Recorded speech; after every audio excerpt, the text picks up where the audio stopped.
Hey, what's going on, everybody? This is Tuwan Spencer, your favorite emotional regulation expert. And today I want to have a conversation with you where lust literally had me looking down the barrel of a gun. I almost got because of lust. This is not an episode you want to miss. Make sure you stay tuned, and I'll see you on the other side.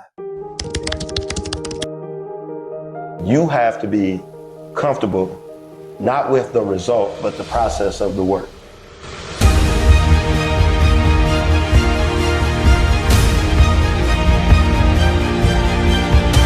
We will never be responsible for anybody's individual healing, but we are responsible for creating an environment for them to heal in.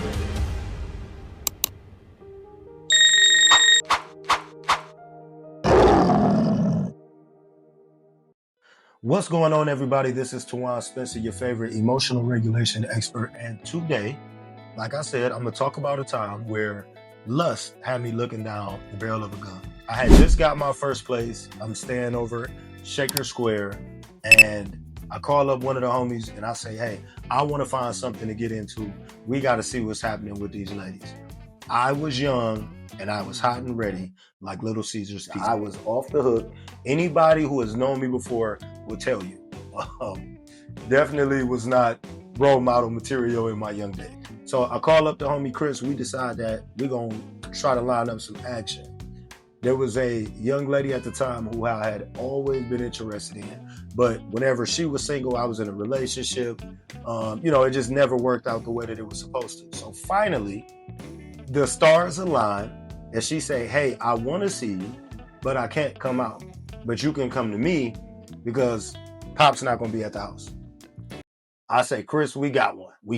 So we get up, we decide that, hey, we're going to walk over there. Now, for those of you that are not familiar with Cleveland, Ohio, this lady stayed on 93rd. Now, people that are familiar with Cleveland, Ohio, as soon as I said 93rd, you were like, oh, no.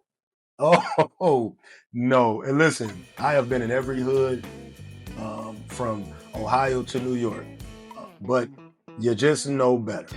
But you wasn't going to tell me not to go. Again, this was a woman that I had been interested in for years. We don't drive, we got to walk. We walk there, we laughing, we joking. She say she got a friend for him.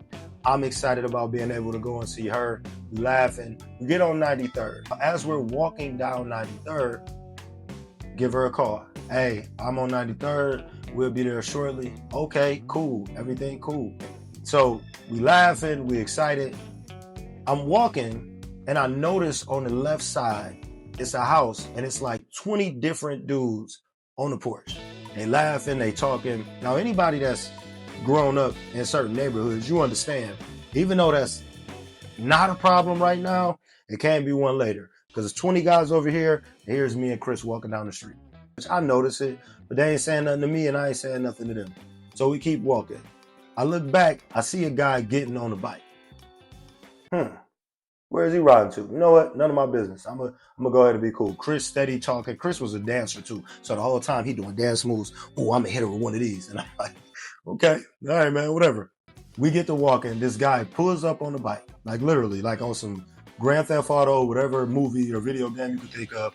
He pulls up on the bike, puts the bikes in front of us, hops out, pulls out a pistol. Give me everything in your pocket. Who's in front of you right now was not who was in front of that man at the time. So when you put this gun in front of me, I had a different mentality then. You're going to have to shoot me because I'm not giving you this stuff. Now, I wouldn't recommend that for anybody. There's nothing on your person that's worth you losing your life for. Give it up. But at the time, absolutely not. You're not going to get anything from me. You're going to have to take it. I look back at Chris expecting some type of moral support, some type of, yeah, we in this together. Chris is bawling. There are tears running everywhere on Chris's face. He's crying. I'm talking about snot bubbles, like you could have went right there. Just all over the place. So again, I was into some different type of activities in my youth. So I was immediately frustrated. Okay, no support, but check this out. I'm not giving you my stuff. Chris has immediately dropped everything in his possession. There was stuff that I didn't know Chris had that came out of his pocket. Here, you can have this, you can have that. I was waiting on Chris to give his social security number. That's how bad things had got. I'm staring at this guy. He's staring at me. You gonna give me your stuff? I'm like, no, I'm not. I'm not gonna give you anything. I don't care what you talking about. You gonna give me? So he takes the pistol and he puts it right here. I'm looking over the gun at him. I'm not giving you anything. Put the gun down and fight me. If you win, you can take everything. This is how I'm talking, you know? So I don't want anybody to watch this and think that that's appropriate. And even now, I'm so grateful when I reflect and when I pray that I'm still here. Because all it would have taken is for this young man to pull that trigger. And my story is entirely different. You're not watching this video. It's another black woman who's burying a son. That's all it took is one situation for life to be entirely different for everybody that was connected to me. Anyway, we're going back and forth. I hear Chris in the background. Tuwan, man, just give him the stuff. Just give him the stuff. What is wrong with you? So again, he's crying. Now at this point, he kind of theatrical with it. He's throwing his hands up. So I begrudgingly end up giving him the phone, right? He looks at me, he smirks, hop back on the bike, rides off. Now at this point, I am fuming. I am mad. I'm mad that I just lost my stuff. I had some money, my phone. I'm looking at Chris. I need a new friend now because I'm disappointed in how he's handled this. There are so many different things that I was frustrated about. What makes this story even more ironic, if you're familiar with 93rd in Cleveland, Ohio, you understand that on 93rd and Kinsman, there's a police station. We had been robbed at gunpoint, maybe 3 blocks away from a police station. Didn't cross either of our minds to go talk to the cops. Now, some of you might be like, well, why not? We didn't really trust those individuals in our neighborhood. So it didn't really make a whole lot of sense to go talk to them in the first place. Now, I'm frustrated.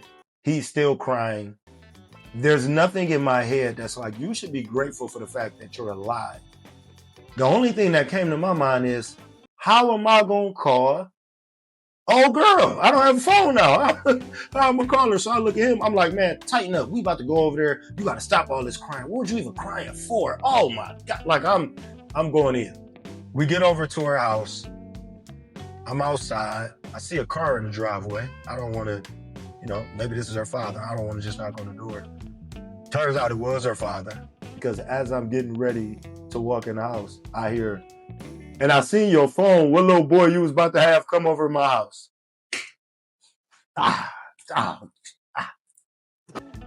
It was a very, very, very, very, very long walk back home. Usually they say when you coming back somewhere, it seems like it's quicker. Not that day. I was frustrated. Again, I need a new friend because why are you reacting like this? And that was the time where lust literally had me in front of a gun. Now, what do I want to tell the listener, whether you're younger or whether you're older? I want you to take everything that you have serious in life, and outside of just experiencing it, outside of just being there in the moment, I want you to imagine for a second, if you weren't here, this is something that I do to practice gratitude. Sometimes when life gets so hard and I'm unsure of what's going to happen, I stop and I reflect, well, what would it really be like if I wasn't here? But I thought about the things I have today and how the individuals that I've been connected to wouldn't have been able to experience it. I think about my daughter, how she wouldn't exist. I think about my mother and how she would have to grieve the loss of a son. I think about the young people that I've been able to touch doing the work that I've done through my work as an emotional regulation expert, through the lives that my brand Lionhearted has been able to touch. And I think about how chasing after this little girl could have potentially stopped all of that from happening. I'm not about to sit here and pretend you won't be attracted to different features, different personalities on women. I'm not saying that. But what I am saying is, if you ever find yourself in a position where you can lose everything, those are clear indications of where you shouldn't be. Now, what am I suggesting? I'm suggesting that you move with intentionality, purpose and a sense of accountability in everything that you do. I shouldn't be making moves that aren't purposeful. Everything should have a plan, an end goal, something that I'm trying to gain from it. What I wanted to gain was not anything that was going to help me in life. And you can't go back in time, but I wish the younger version of me had was who I am today. Somebody that could sit across from me and have authentic conversation, not sound like what they think they should sound like, but say the things that they need to hear so they can have an opportunity to be everything that they need to be. We talked about accountability. I shouldn't have been there, right? And yeah, I just wanted to have fun. I was young. I wasn't looking to be in a dangerous situation, but intent doesn't erase impact. It didn't matter what type of lifestyle I was used to. My friend Chris at the time was not with whatever it was I was used to. And I put him in a dangerous situation as well, chasing after lust. And what happens if both of us were shot? What happens if I start fighting this guy, get the upper hand, and all 20 of those guys I mentioned earlier run across the street? Lust could have been my undoing. And I guess I'm sharing this with you in hopes that it's a message, maybe even a warning, to not let it be yours. We all fall short, but that's no excuse to stay there. And I'm gonna leave you with this, and you're gonna hear this from me a lot. You are not responsible for anyone's individual healing, but you are responsible for creating an environment for them to heal in. What does the environment that you've created look like for the people that you love? That's it. Thank you for taking the time to listen. I am Tuwan Spencer, your favorite emotional regulation expert. This is Be Lionhearted. Until next time, y'all.